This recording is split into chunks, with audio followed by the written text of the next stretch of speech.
Welcome everybody to the kitchen where my friend Heidi from Rhodes Bake and Serve Dough is with me today because I wanted you all to see this Christmas tree that she's putting together here. How do we start this? Oh, it's the best. Just that you call me your friend. You made my day. Well, of course you're my friend. So we are going to use our dinner rolls, and I love that this recipe is so simple and it is stress-free because there's enough stress around Christmas as there is. So we're going to make a Christmas tree without any stress. Okay. So we're going to start off, and I like to put 16 of these dinner rolls in a Ziploc bag, set them out on the counter, and just get them so that they're, you know, not all the way frozen. But thawed. But thawed. Yeah. And that, I mean, that really isn't crucial, but it is nice to do that. We're going to make a pyramid. So we're going to start at the top, and we're going to work our way down. We're going to start with one roll, and then we're just going to work our way down to get the shape of our Christmas tree. So on our website, we have one that we've done out of cinnamon rolls. If you need that's where I've seen that before. Because I'm like, I've seen this also with the cinnamon rolls. Yeah, so if you need a sweet one, you can do this. But we get a lot of sweets, so I love the idea of a pull-apart Christmas tree like this that's savory. And then we just work our way down. So we went with 1, 2, 3, 4, and then the bottom one is going to be 5. And it's 16 total that you're going to do. I noticed that on here you've left the gap, so when they rise, that's going to be... So what I'm going to do is I'm going to cover this with plastic wrap, and I'm going to let it rise a little bit, not all the way double in size, more like a half hour, 45 minutes. All right. I like to do that so that I can push down the centers, and then I can poke it with a fork so it doesn't bubbly, and we're going to par bake the crust. Okay. So we're going to do that, and it's going to be, the par bake's going to take about 10 minutes before we add all the topping. Can I show this one? Yeah, you can, and we're going to, I par baked it, and we're going to top that one when we come back.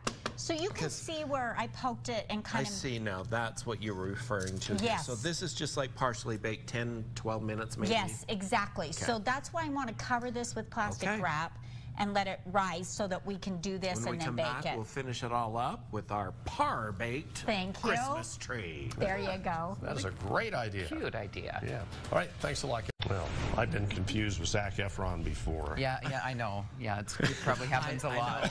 All the time. Ron just said he gets confused for Zac. Doppelgangers. All the time. Is that right? I think he's lying. I think you're probably right. Let's work on this tree. We'll work on the tree. Yeah, let's do this. So this is pesto now that you're just using. Can you smell how good I can, and I love fresh pestos too. So you can make your own. You were saying that you make your own, or you can buy it, and I know it is kind of expensive. If this is something that you don't like, you could use a marinara on this. Absolutely. But it's so good with the pesto. The one thing I loved before we were on, you were saying you could be so creative with this. You could do sweet, you could do savory. Yeah. Really. And it's a pull apart. If you wanted to brush this with butter and then just do a mix of cheese on it, if you wanted to do that, it would be a fun pull apart cheese bread too. See, that's a fun idea too. Yeah. So we're just putting this on the whole tree, and then we're going to top it. The recipe that's on rhodesbakeandserve.com, it has mozzarella cheese, and then you can shape your vegetables. So we have a fun out of the yellow to put on top. But let's do our cheese first. So this, and then we're just going to put this all over the top. Before, when you par bake it, if you'll kind of make an indent, your pesto will stay in there. It calls for ½ cup of pesto. That seems to be quite a bit. So, you know, whatever you like, you can put that on top of there. Oh, that is so fragrant. And then can you smell it? I know if it was smell-o-vision, we would really be happy in here. And then you're going to just top it with your pepperonis and your vegetables on top of that. And then, you know, at the very top we do our little star there, and then you're just going to put this back in the oven. We par baked the crust part way, but we're going to put it back in to melt our cheese. About how long? And it takes like 12-14 minutes is all. It's really Okay. And Carrie came in, and I was telling her it'd be fun with your kids to use the mini pepperonis that were on here. I love it. And then now just we have one that's finished already that you can see there. That's done. This recipe is on cookingwithchefbryan.com also, as well as KUTV.com. You can head over there and get it.